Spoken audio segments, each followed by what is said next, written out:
you are one of those people that I really, really, really wanted to have on the podcast. Okay. Because I was on your podcast, and it was one of those crazy things of how the internet works nowadays. We met through Instagram. Yeah.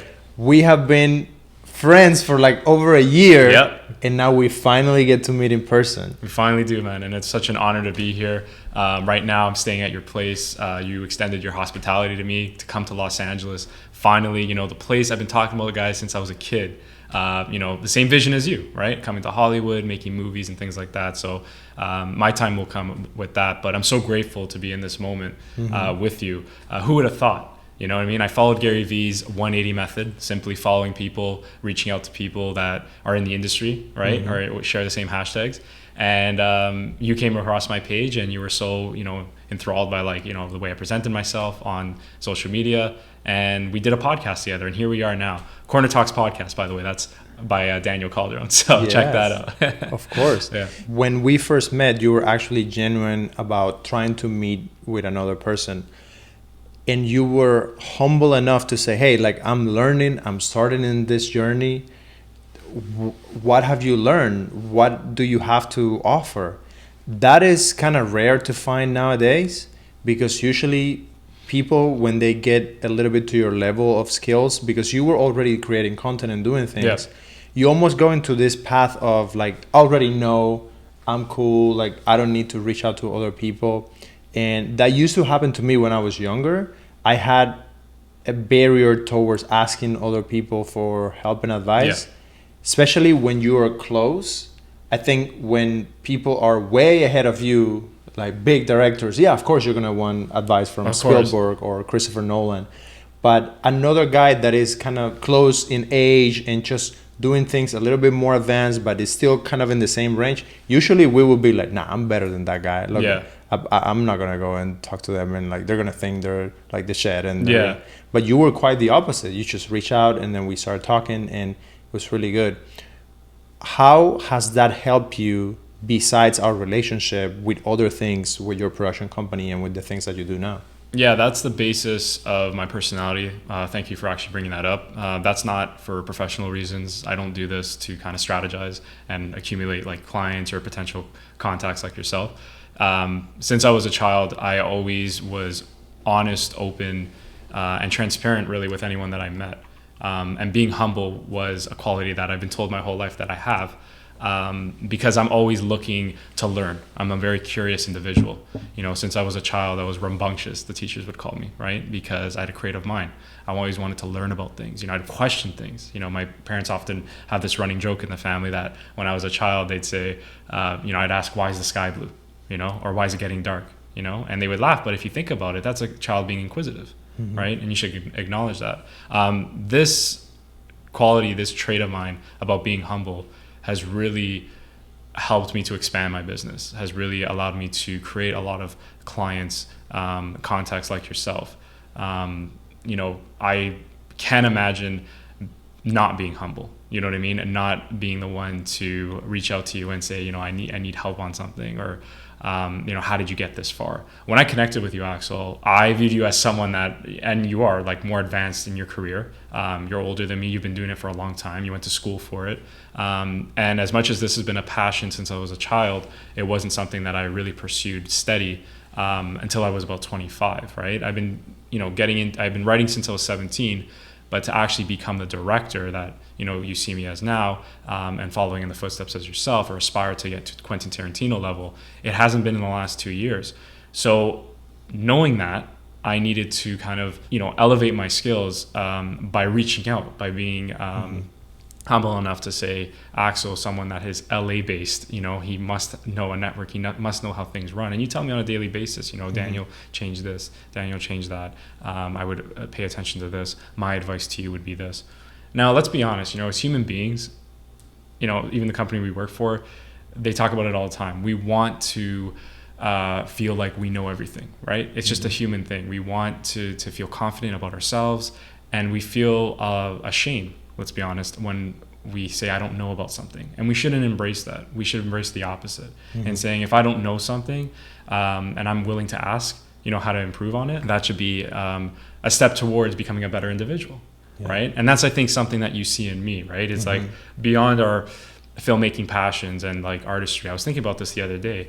I'm like, to be associated with Axel, we were talking about high value men. No, I'm serious, right? Yeah. It's because you recognize those qualities, right? Because you're not going to find that many people that are humble enough, the humility, I should say, to say, I don't know about this. Can you teach me this? And even like, for example, at the gym today, right? If you notice, like we were doing weights and exercises and you were telling me about form, right? Now, I know a lot of friends that would be like, yo, I know what I'm doing, like back off. But was I always open-minded? Yeah, why? Of course. Because you know what you're doing, right? I'm in a position where I'm not following fitness as closely, or maybe I have been doing it all wrong all along. And when you explain, you don't just say, do it like this because I told you. You explain why, how it's going to benefit your back, how it's going to benefit your breathing. And that's what people need to understand. That's what's something that I'm trying to always instill in my life is be the learner. Always be looking to improve. Of course it hurts to get feedback, get rejection sometimes. Yeah, especially doing creative projects. Yeah. We go through this a lot at the company that we work for. Yeah. We work at Impact Theory with Tom and Lisa Bilyeu. And dude, when I make a video and I feel super good about it and I send it to Lisa and she will destroy it. Yeah. But I'm always taking it as she wants to make it better. Yeah. So we can win. Of course. And the same with you. Sometimes I get to review your videos. Yeah. Because you're editing, and in my position, I get to review cuts and things like that. Right. And then I say, okay, Daniel, this doesn't work. Change that color, change this, change that. And you're always like listening. And if you have a strong idea about something, you know how to explain, oh, this is the concept that I was going for. And then we can talk about it and then make a decision. So I think it's really interesting that you and I are working at Impact Theory and how that happened and all of that. Could you talk about the process, like after you got the interview? Because I think many people, I get this question asked a lot, like, oh, how did you get to work at Impact Theory? Right. So tell people about the process of like, once you got that first meeting and how that happened. Like how the process goes once you get your foot in the door. Yeah, once I got the job or once I got leading up to the leading up to getting the I job. I can talk to you about that. Yeah. So this all goes back to something we always discuss, right? Being persistent in what you want, setting a goal, and knowing what you want. And that's something that we share. That's something that you see in me. The day you told me, there's an opportunity, right? You don't know if I'll guaranteed, but you're going to put a good word for me. I made sure that I was going to get that job. So I did everything in my power. Yeah.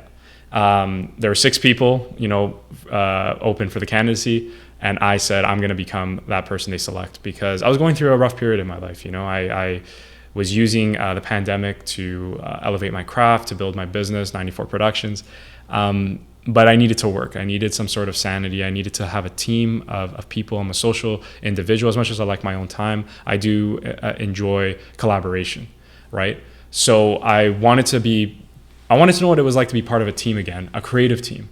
And when you told me there was an opportunity to excel and be creative, I said to myself, okay, this is my chance. This is my chance to make myself known. So the whole process of getting hired, I had to show that I was creative, right? And there was this editing process that I had to do. Now, you told me, gave me some specifications. You could do a video, 2 videos. I think you even said, don't even worry about doing 10 because I said to you, I want to do 10. You're like, no, don't stress out. Just do 10 here. And just do 2 here, submit it. They're going to review it. Then they'll do the revisions just to see that there's that correspondence. And I said, because I got this from my mother, right? My mother, shout out to my mom, just a huge fighter, very tough woman, but fair. She never makes me half-ass anything.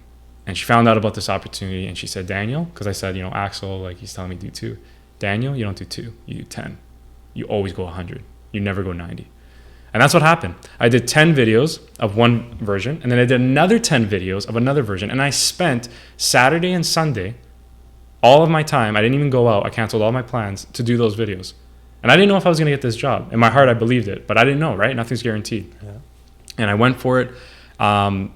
And I was blown away that, I should say this, they received it, they liked it, but it wasn't a quick turnaround. If you remember this, I had to stay, this is what I mean by being persistent. I had to be adamant. I had to go follow up 2 months. I was on Axel, I was like, hey, what's going on with this? I need to know. Yeah. Axel tried his best, at the end of the day, he can only do so much. There was a lot of, difficulties, but I made sure that they didn't forget about me because a lot of people will just submit and say, oh, I don't know what happened to it.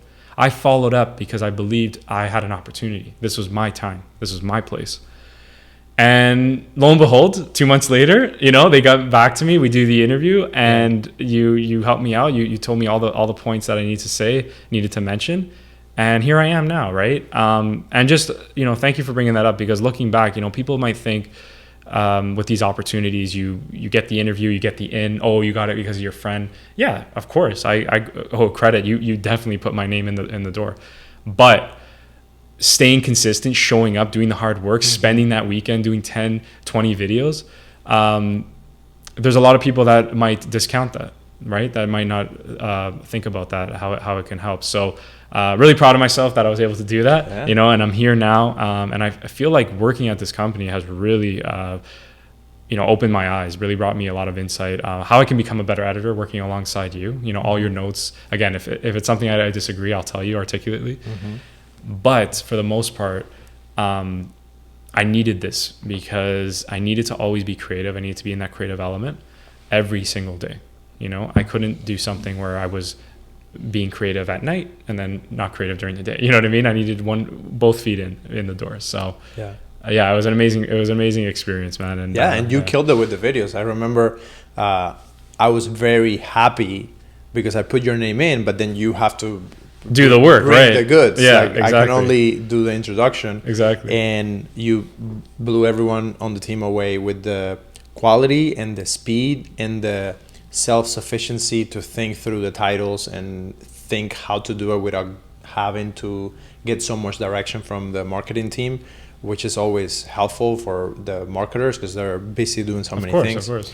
So I really like how you did that. And then something that I wanted to talk about is, how have you seen the process of working at Impact? Because it was like your first real job with a media company. Yeah. You're in Toronto, working remote, different time zone, but you're still part of the teams and having quick turnarounds. How do you see the value of process within the creative output of the things that we do? Because we're very process centered in the way that we try to create all the systems and checks and parameters and things. So how has the experience been? Yeah, how has that been? Because usually people, when they start doing videos, it takes them many, many years to get to a place where they understand it's not just being creative and being cool with the edit or the camera work. The whole production and post-production workflow process, working with Chris, Lewis, and Herson, and everyone in the team, how has that been for you? Yeah, honestly, I'm just going to say this, media is a business, right? As we know. I'm an artist first, and I'll always say that proudly.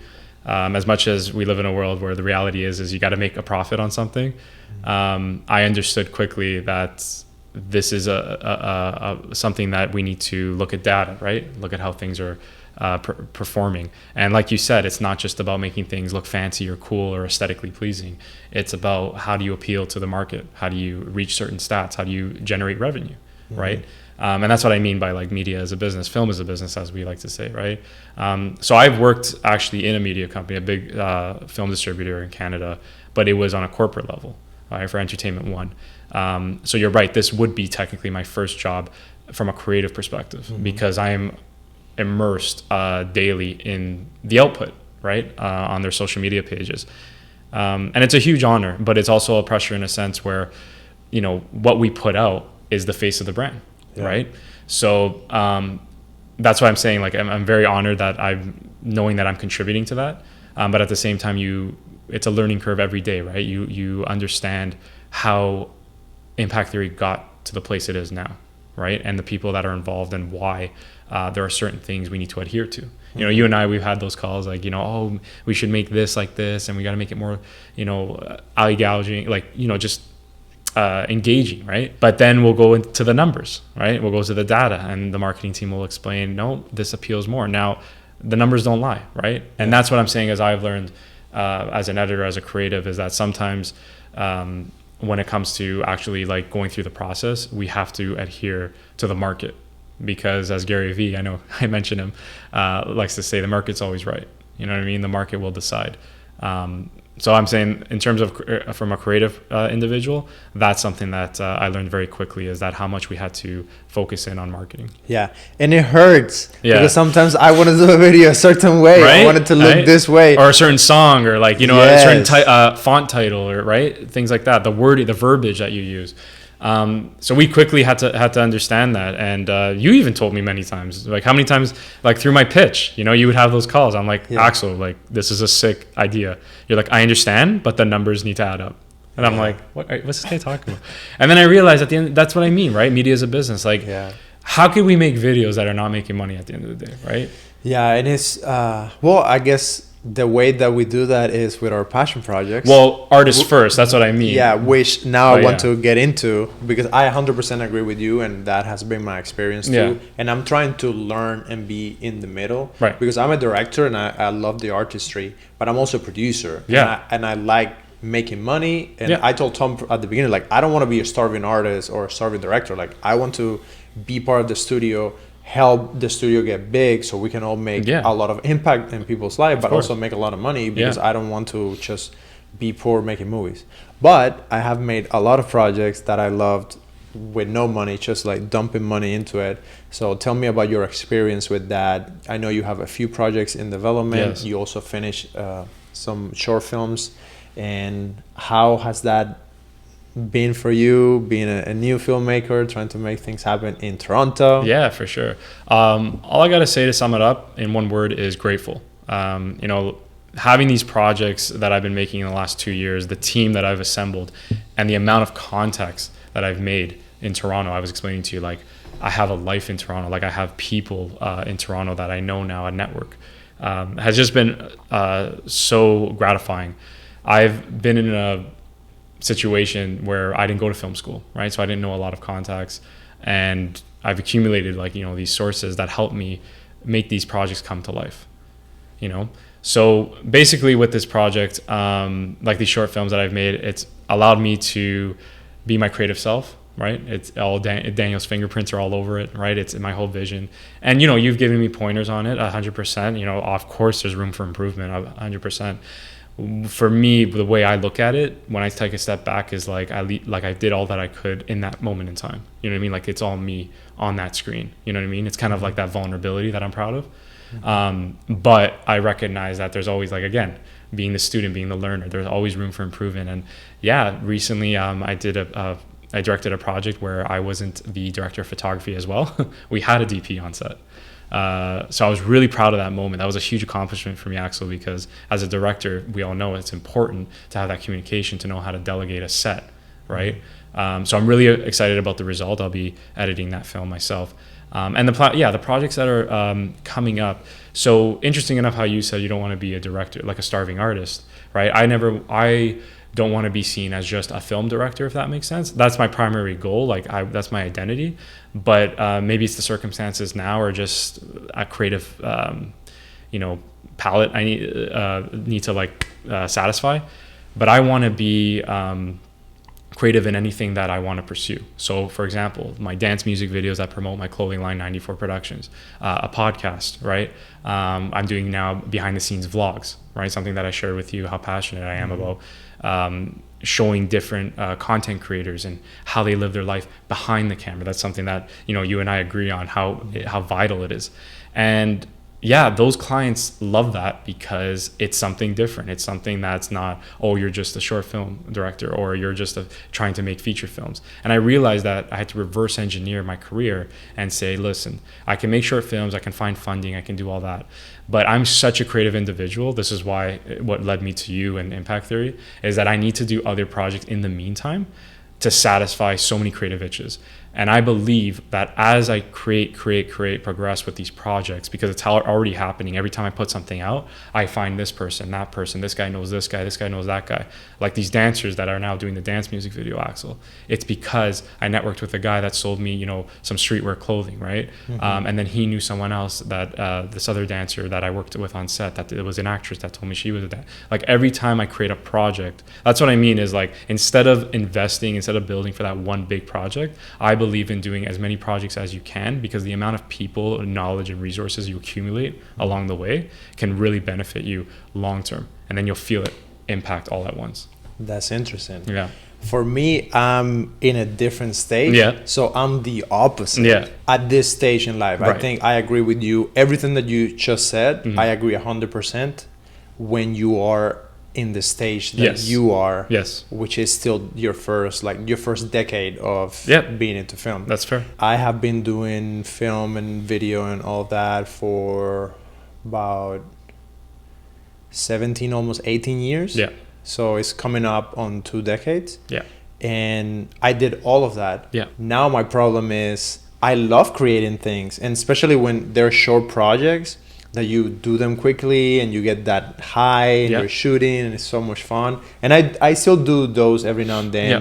when I go out with Jed from Alpha Guard and we shoot cars and we wrap the cameras and we do little videos and stuff like that. But for me, my problem is I need to focus all of my energy into one big piece, because the small videos help you a lot in training, but then once you have that training, you need to almost like graduate to a bigger thing. true. And that's what happened with my feature Literary Inc. Yeah. I sat down and I said, I must make a feature film, otherwise like I was feeling like a failure. Yeah. And I said, what can I do to make this movie? Like, what would it take? And then when you sit down and look at all the possibilities and all the friendships and all the favors I could pull in, how could I make it with the least amount of money and all that? And that's what I went after that. And Daniel, trust me, in a few years, because you want to be a filmmaker, Right. there is nothing like walking up to the theater. Mm-hmm. Outside, everyone is all dressed up for the premiere, red carpet and all that. You go inside, you're still gonna have problems. Like, trust me. Like, my movie would not play. Like, we rented an IMAX theater. The movie would not play. We had problems with the file, and like we had 20 minutes before showtime. We fixed it. We figured it out. Will Vess, shout out to Will. He was with me through the whole process of getting that made. He was one of the producers on the film, and he also helped me shoot it and helped me with the whole post. When that movie came on the big screen, bruh.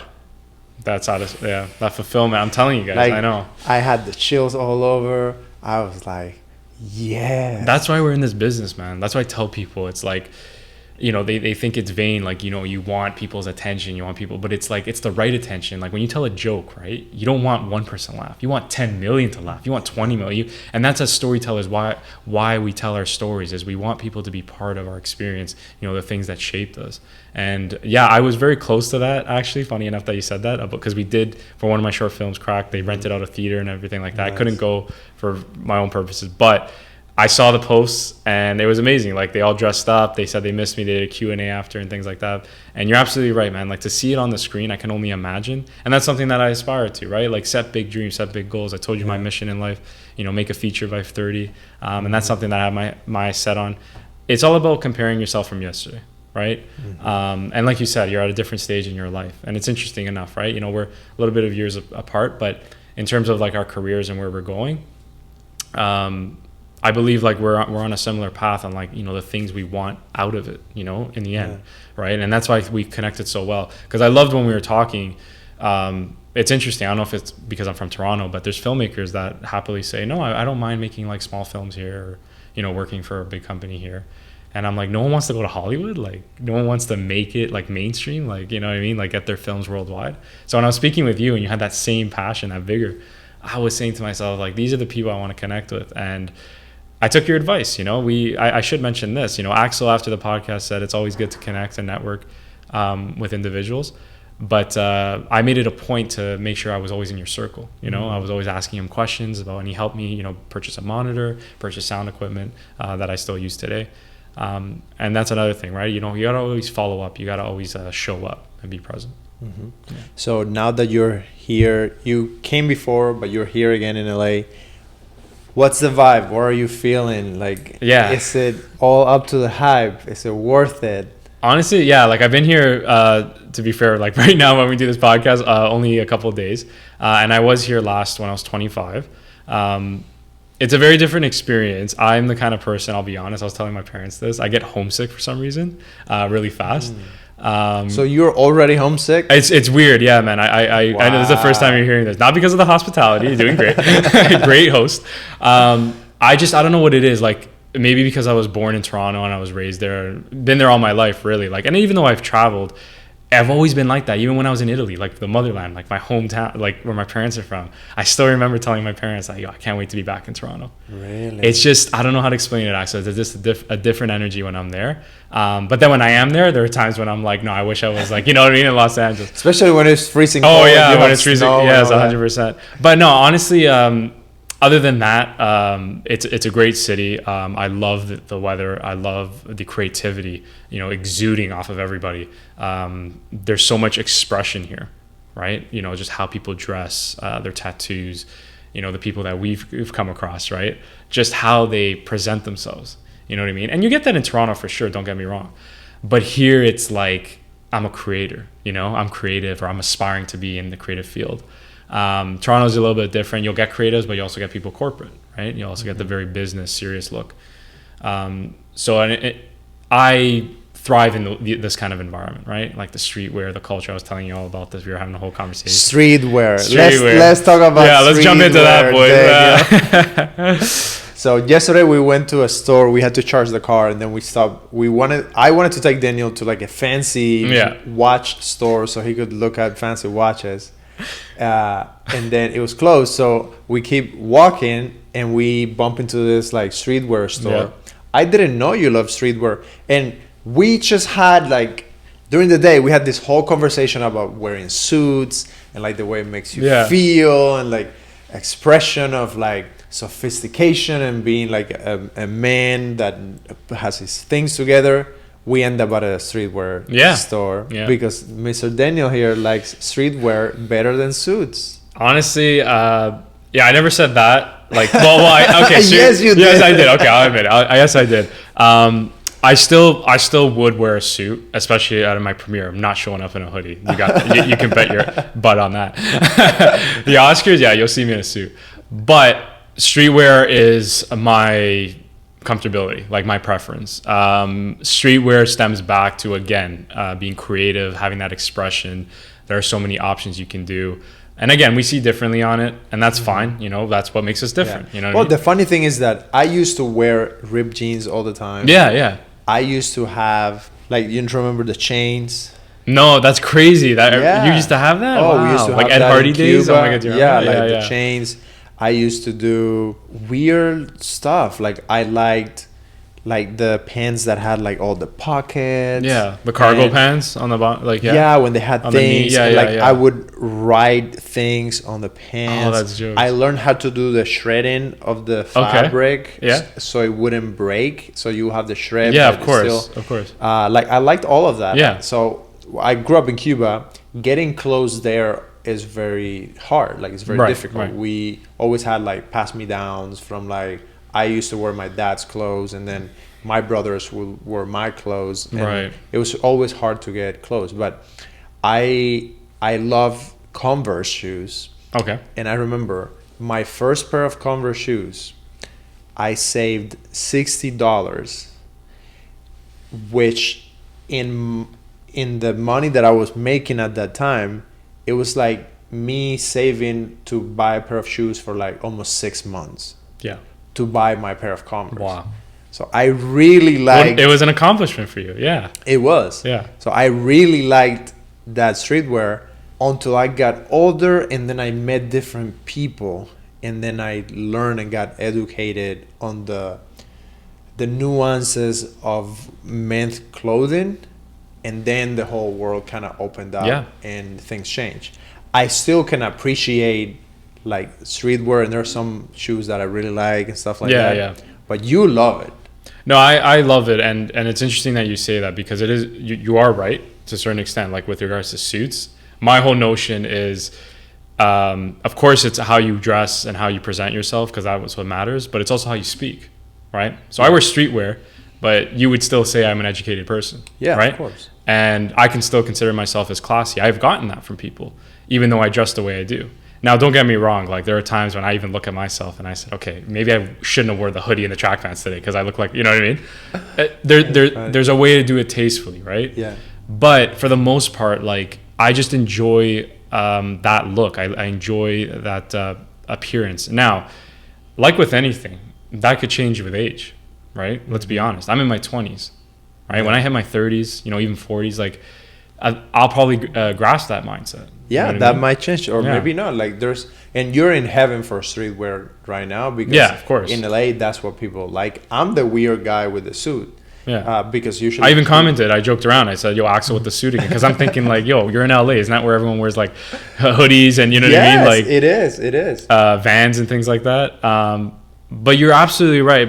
This is what I mean by, like, I'm not ashamed to say, like, you're right about something or, like, you got something going. Because psychologically, when I saw you at that suit, when you take the photos at Impact Theory or you're on set with, you know, your other cast and crew, I'm like, who is that? That guy showed up. That guy's called. You know what I mean? So it does work to your effect, right? Like the nuances, right? I'm the kind of guy where it's like, be both. You know, like I love showing up with hoodies. I like showing up with ripped jeans.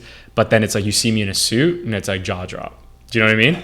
Of course your jaw drop. Like the Italian guy rolls up in the suit and he's from Toronto. Of course. Yeah. So it's like that's how I look at it, where it's like that build up, you know, that's because that's what happened, you know, wedding recently. You know, everyone used to see me, you know, with my LA look. Even my cousins, my Italian cousins, they were mimicking my style too, like with the sleeves that end off past the elbow. And then they see me in the suit and they're like, is that the same guy? Some people actually didn't even know it was me. Wow. Yeah. So that's how I like to be in my life. Mysterious. You know, you don't know who the real Daniel is. And if you do, take it as a compliment. Oh, mysterious guy. So tell me, mysterious guy, how has it been, the whole mystery with ladies and being a director and like all of that? Let's talk about that for a little bit. Yeah, for sure, man. The whole mystery thing has worked in my favor, and it's not worked in my favor, right? Like with anything in life, the mystery thing is intriguing because, you know, they want to get to know more about you. That's a lot of the past relationship that I had happened that way because it was more enticing to them that everybody was so open and loud and like in your face. Mm-hmm. And I was the more subdued. I was like, you know, kind of like reserved, speaking when I felt like it was time to speak. That's, you know what I mean? I also select people that I want to share energy with. That's just always been my personality. I try to get better though. Like I try to, you know, because for the purposes of my career, I want to be that guy that anyone can talk to me. I want to be approachable. And I am that way when I have a set, right? But in terms of, you know, just going out sometimes, there are times when I just like being in my own head, like being in my own moment. And that's just something that like I've accepted. But there doesn't mean we can't improve on. But yeah, with the whole mystery thing, it can work against you too, right? Because some people want to know who the hell you are. You know, why are you staring at me? Why are you looking at me? Like, what are you thinking about? What's on your mind, right? It kind of bothers them, right?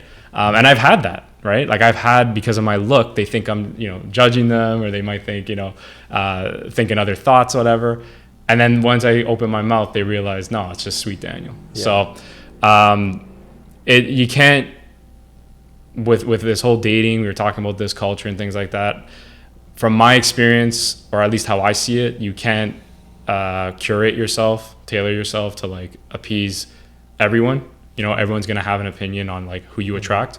All you can do really is know how to be social, know how to be, know how to carry yourself, be a man of status, be authentic to yourself. You know what I mean? Because what I learned quickly, the relationships that I've been with him in the past, is who do you want to be with at the end of the day? You know, something that you and I discussed as we get older, as we pursue our dreams in filmmaking, our time is very limited. I don't know about you, like I'm already thinking about all the stuff I have to do when I get back. You know, I got so many projects, and it's like for me to invest that time, for me to share that energy with that person, there needs to be that chemistry, as our boy Abraham was mentioning. Shout out to him. And that comes with maturity, I feel. Like that comes with, you know, just the experiences that I've gone through. It's not just me, you know, saying, oh, I just want to talk to everybody and whatever. And it's like, yo, I would love to, for sure. But I'm at a point in my life, and I really do mean this, where I want my dream more than anything. And I'm really gunning for it, because I know that I know we have a lot of time, and I know, I'm young, I'm 27, but I want to make something of myself while I'm in my prime. You know what I mean? Like, while I don't want it to be like I'm 50 years old and I'm still trying to make it happen because I got distracted or I was chasing the wrong things. And that's something you and I were discussing, is it's because I've been through that, right? Because I got a taste of it. I know what it's like to be on the other end. Yeah, 100%. I think people completely misunderstand what being in film and TV is relating to relationships and all of that. Yeah. I think because people have seen a lot of movies, and like all the directors and producers are doing a lot of drugs and going to all these parties and all of that. Yeah. Trust me, all of that is out there. It's there. Yeah. If you wanted it. Yeah. But the reality is, I want to make movies. Like, if I go and do that, it will be so stupid, because then I will be wasting my time. I'll be getting into a lot of liabilities and get into a lot of problems for nothing. And then at the end of the day, like you were telling me this, yeah, I could go be with a girl and then spend like a month or 2 months like investing myself into that, and then at the end it'd be like, I didn't make any movie, I didn't shoot anything, I don't have anything new. So unless that person is very valuable to you, it doesn't make any sense to put your time towards it, because you're right, we don't have enough time. So now that you are lining up all of these projects and all of that, how are you going to be able to do the job? Because I also have the same situation. I'm working at the studio full time. We have a full load of work, and I'm also trying to make my films on the side. Right. So how are you managing your time, and then social life, family life, dating, fitness? Like, how do you do all of that? It all comes down to priority. So I have a regimented schedule. It does fluctuate, but I like to keep things systemized, like yourself. I noticed living here 2 days, you're very organized. and I love that about you, right? That's a man, high value person. So I keep things in priority. So fitness is at the top for me. Like, no matter what, I go to the gym. If I miss a day, it's because work is a second priority, right? Mm-hmm. Work is still a priority, but don't get me wrong, but you understand my point, right? It's like my mental health, my physical health has to be in shape in order for me to perform, right? Mm-hmm. And then I focus on the work, the job that I have. And then with regards to my business, that is the next priority after that. And that priority is when it's convenient, either during the week and on the weekends. Mm-hmm. Now, being an entrepreneur, being someone that is pursuing that path, right, of creating a production company, I've noticed that what they say is your social life's going to suffer. I've noticed that firsthand. Now, I've tried to do the whole balance thing, and it does work. It's great. I had a brief period, where you can balance the two. But it's like there's so much time. I just like even just thinking about it, because what it is, Axel, is you work during the week, right? Sometimes how busy we get, Monday to Friday. And then that weekend is the only time you have to work for that client's video. And if you don't get it done, right, then you got to worry about next weekend. Now that's another weekend you could work on your personal project or another client's video, right? So I'm at that point where I'm trying to build this business, right? I'm trying to accumulate clients and do all that. And I have to see where my time is being spent. So it's back to your question, in terms of like balancing it, like how do I fit that in? I think it just comes down to prioritizing and discipline, and not being afraid to say, yeah, I can't hang out.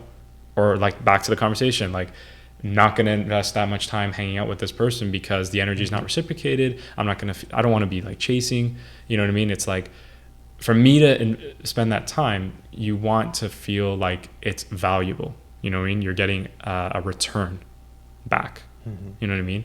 And that's what film brings to me. That's why I spend so much time on it, where I consider myself a workaholic, is because I get that fulfillment back. When I finish it, even though it was grueling sometimes, you know how it is. Mm-hmm. When people text me, DM me, when people, my community, my peers, when people tell me, you inspire me to be a better person, you inspire me to conquer your dreams. People coming to me at the gym going, you have the balls to go after your dreams, because I work in a corporate office and I never did that. That is what makes me keep going, because it's almost like I'm representing the community I grew up in. And I'm kind of like showing them and inspiring them, like since I was a kid. Keep in mind, I was always telling them I wanted to be a filmmaker, and then to actually see it, that's why 94, It's to represent all the people I grew up with. So 94 was the year that you were born? The 1994 year I was born. Take that as you will. It's also the number, the year I should say. Tarantino, my hero, the person I looked up to as a filmmaker. Pulp Fiction was released, and it was released around actually September, I believe, late September, early October, around the time I was born. And that was the movie that made him, right? That was the one that put him on the map. And just interjecting there, throwing Tarantino people see it as, oh, you love the gore, you love the violence, or like you love the music and the filmmaking. Yeah, I love all that. Of course. But it's more to that. Like with me, with a lot of things, it's deeper. Tarantino represents the rebel. Tarantino represents the outsider, the loner, the guy that no one looked to, the guy that was the underdog. I hear these podcasts, of him talking about in his 20s, like he never got the attention he felt he deserved, or, people weren't acknowledging his work and people were rejecting him. And that's something that I faced my entire life, because people misunderstood me, whether it was for being mysterious, whether it was for, my creative passions. I was always the unconventional one. But now, in the last 2 years, and even now in the present, I feel that I'm becoming what I always wanted to be, the outsider, the rebel, the underdog. I embrace that now, where it's like when you look to me, when I get to that point in my life where I'm established, you're going to know that I did everything I could to get to that point. And you're going to feel that passion. You're going to feel that inspiration. And I'll say that in my acceptance speech. I will tell and call out to all the people that feel like they're alone, that feel like they're losers, that feel like they're nobodies, that you're meant for something greater. You just got to go after it. And you got to ignore everything else. See, a big thing for me that I've come speaking about men is I've learned, don't let anything in life define you as a man. Don't let all these external things define you. How much money you're making, how many girls you have around, how many creative projects you're doing. What defines you as a man is that you show up and that you're true to your word. And that's something that I always kind of remind myself. And I choke up just thinking about it because I've been through so much bad negativity in my life. And I tell myself, that's the person that I choose to be. The one that can look myself in the mirror, look you and say, I was true to myself. You know what I mean? I was a man of my word. That's really good. So thank you. Dino, if you could do anything and money's not an issue, time is not an issue, what would you do? Oh, I would continue to make movies. Why? Why? And I know the answer. You know the answer. I know the answer. Axel likes to pull it out of me. No, he's a good friend. I love telling stories because it's an extension of who I am. All my struggles, all my fears, all my triumphs, right? Everything that I've experienced in my life, the only way that I'm able to express it is through a narrative piece of storytelling. And my teachers have told me that. I still remember getting this reference letter from a guy named Mr. Coffee, shout out to him, who called me a cinematic genius, right? He basically explained that I see the world through a lens. Characters, because I write, right? I see myself as a writer. So all these scenarios, like even right now, right? Like I'm already visualizing this being in a movie, like, how this would play as a set piece. That's how I perceive, like study the world. It's only through that aspect. So I can't see myself doing anything else. This is what I mean by like being psychotic. And I know you've talked to me about being aggressive and things like that, which is very interesting to me because I get your piece of advice, being aggressive, always got to like, be dominant, show up. But it's like when I need to be, I know that I can be really ruthless. And it was funny that you said desperate. How you said be desperate? It's like I've known those moments where when you're desperate, you really go all in, back to the application to impact theory. Mm-hmm. And what I'm trying to say is like just going all in and being ruthless about that passion. It's just I will never give up the dream. And that's why my expression is keep the dream alive. You know what I mean? Like filmmaking is to my core what I want. And people have told me that no matter what day of the week, no matter how he's feeling, it's always film. Did you see that movie? Did you see that performance? Yo, what did you think about that style? Yo, did you see the cuts here? Whatever. It is who I am. That defines me too. That is what I'm proud that defines me. Is no matter what I go through in life, always know me as the guy that loves movies. Always know me as the guy that loves to tell stories. That's who I am. So Pulp Fiction, yes. Would that be like your favorite of all times? Yeah, it's interesting. I don't really have a favorite of all time. Pulp Fiction. So let's talk about like sure. Top 5. Okay, yeah. I can give you a rough list. Goodfellas is up there. Okay. Pulp Fiction is up there as well. I really have this strong, I don't know, it always pops up, The Matrix. Star Wars Episode 3, Revenge of the Sith. Now, that's a controversial one because a lot of people might say, oh, really, that one out of all the Star Wars ones? I don't know if there's some sentimentality to it because I watched it when I was 10, but I really love that story. I love the idea of the tragedy, and not the story that was told over the course of a saga. I'm talking about that moment in time when he goes to his wife and he's like, I want more, but I know I shouldn't. Like, that resonates with me, man. That, like, you watch it when you're 25, you're 27, 30, whatever have you, that hits different. You see it different. Now, this guy was, a villain. He was after murderous rage. But I know what it's like to want something that's bigger than you. You know what I mean? And trying to prove it to yourself. When he was getting on the Jedi Council and they didn't want to make him master, and he felt like he was deserved it, right? Based on his merit, based on his skill set. I know what it's like. I feel that, like, in my life, where it's like we share this about proving ourselves. You said this in our car ride from the airport. I want to be famous. You know what I mean? I want people to know me. I want there to be, and then I said the legacy, right? That's something that I see it as, right? And the tragedy is that he allowed greed, right, to take over his life, and then that it kind of shows, right, how it can affect if you go too far, right? Your family, right? He lost his wife. He, separated from his kids. So that's a huge lesson in that story. And then, like, Goodfellas, yeah, great storytelling, masterful, stylistic by Scorsese. It's very. My family's not mafia. Don't get worried, guys. But when I watch it, it brings me back. You know what I mean? Like, it brings me to how Italian functions were set up. That sense of community, just how the story is told, how it unfolds, right? And the story itself, like, the you got to read between the lines, like, what's happening. He wanted this life, he thought he wanted, right? And we were talking about that, like the vanity, the fame, all that stuff. And then he realized he didn't, right? He went too far. Even though there was that, nod at the audience at the end that he kind of missed it, right? Which is very interesting. That's what I love about Scorsese, right? Is how he challenges the audience, right? It's just like Wolf of Wall Street, right? When he tells the guy, the subway, the FBI director, he goes, he offered him a high-paying salary job, right, working for Jordan Belfort, right, because he was trying to bribe him on the yacht. And he's like, did you just try to bribe a federal officer? And he's like, think about it, right? He's like, I'm trying to get you out of your life, your miserable life where you take a subway, you have a boring life. And he took it, he's a by-the-book guy, right? He took it as a bribe. And then there's a scene, it's still I don't know why, it just always sticks to me. And even the buddies I watched it with, we always looked at each other. It just popped up at the end where he's on the subway looking at the newspaper, puts it down, and then he looks across and he, like, sees how the people live, like one guy sleeping, homeless guy. And it's like, why would he put that in there? That's slick director. You know what I mean? Think about that from an editing perspective. He's trying to tell us something. Yeah. He's trying to say, like, was he right? Would you choose that path, right? So I really enjoy that, films that challenge you, films that make you think, like, was this life worth it? You know what I mean? So those are to name a few. I love movies, as you know, with a lot of style. Like the stories told, like Django Unchained is another one that I really enjoy. Drive, Nicholas Winding Refn, amazing.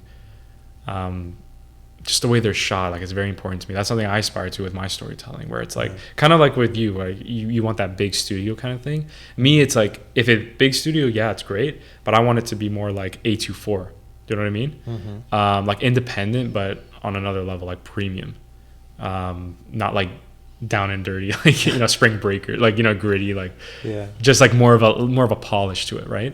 I kind of like both. I think because of where I grew up, that grungy look, I like that. Yeah, for sure. But I also like Spielberg and more like he's your director, and like more sweeping moves and more epic stuff. So it's interesting because also it depends where you are and what stage as a filmmaker you are, what type of movies can you afford to make.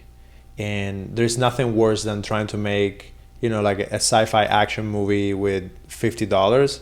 It's not gonna happen. No matter how good your VFX skills are. Like, it's not gonna happen. So that's something that I have tried. Like, I did a short film that we spent a lot of money on, and it was like this thriller thing with a like mirror dimension thing to it, almost like sci-fi, like Black Mirror type thing. it was simple, but dude, it cost so much money to like build that set, Yeah. and like to shoot the things that we needed to Can't do, imagine. and the VFX that we did and all that. It takes so much money. Yeah. So what have you learned as a filmmaker to do with little money that makes your films like go further? Like with this last project Yeah. that you did, what was the experience there working with a little bit more of a budget? Yeah, honestly, I think it's just because I write these projects as well, right? So I think it's just being smart in how you tell the story, like being practical. So kind of what I mean is being reasonable with what you have. So I knew that it was a greater budget, but it wasn't great to the effect where the VFX would be amazing, because they wanted me. It's basically a heist gone wrong, inspired by Reservoir Dogs kind of thing. So we were thinking like, oh, should we have the guns shoot off, right? Like, you know, but that requires more of a budget, right? You got to pay the people, like, you know, all that stuff. So the way I wrote it, what I'm saying is that it was very guerrilla, practical, like combat. You know what I mean? So for example, like, you know, they find the guy that escaped, right? So it's in a dark, dingy warehouse, right? That was a location we set. It's a one location. We got a fog machine, right? So it makes it, you obscure the sight. So you can't see the guy, right? Because people could say, well, how do you not see that guy coming at you, right? He comes from behind. It's also dark. It's dimly lit, right? So it's like you still get that element of a thriller, action thriller, what I was going for, but you eliminate, for budget reasons, like the VFX. You don't need guns popping off or like going crazy, right? So like, for example, when he punches or kicks him, he knocks the gun off, right, out of his hand. Amazing.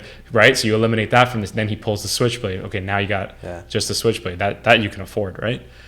Because if that gun is waving around, an audience member like you would say, just shoot. You know what I mean? So that's what I'm saying is like, you write those things in. I call it's a cheat in a way, right? Yeah. But the audience doesn't need to know that kind of thing. It's kind of like only you need to. Your job is to tell a great story and make them buy into the illusion, right?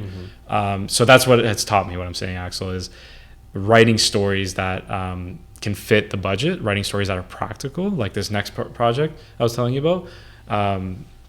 We have prospects. My co-producer says that we could get easily 50 to 100,000. So we're in talks of that. When I wrote it, knowing that as I was writing it, I got more excited. So I started, you know, elaborating some scenes, right? I started, you know, providing a more involved script, like, you know, scenes that required more depth or just more elaborate in nature, right? You know, VFX, shootouts and things like that, compared to the one I just did, right? It's also multiple locations, right? It's not one location, right? So if I hear that there's a budget, if I hear there's a potential, that's where I go for, right? And that's why I was telling you about my passion project, like the scripts I've been writing since I was 17, that's the whole reason why I got into directing, is I looked at them and I said, are you in this because it'll be a good job, it'll be a good career, or are you in this because you have an undying passion to tell the story, as Scorsese says? And I chose that answer. And that's why I said I gotta reverse engineer it and figure out how do I become a director, how people see me as a director. For a long time, people would say, can you be a DP? Can you be an editor on this? You know what I mean? Can you be the cinematographer? No, I'm a director. No, I'm a director. Are you sure? No, I'm a director. Oh, they don't want to hire me? Make your own project. Write your own scripts. Find people that want to work with you. Find an actor that wants to be in the films. Shout out to Abiel Michael. You know, he's an actor, aspiring actor. All the scripts that I've written, he stars in them, right? It's important to make it work for you. And it's important, as we were talking about manifestation, it's important to always speak to that, always kind of just speak it into existence, right? Like, I'm a director. Like when I met you, I'm a director. I didn't say, oh, I'm a PA or like I'm an editor, but sometimes I like to direct. No, I'm a director, directed by Daniel Calderone. That's my future. That's how I envision myself, you know? So it's very important that I saw it that way. Well, Daniel, thank you so much. Of course, brother. Of course, yeah. Always a pleasure talking to you. Of course. Thank you guys for watching the episode. I hope you enjoyed it. Send it to a friend, and we'll see you on the next one. Take care, guys. Killed it, bro. Yeah.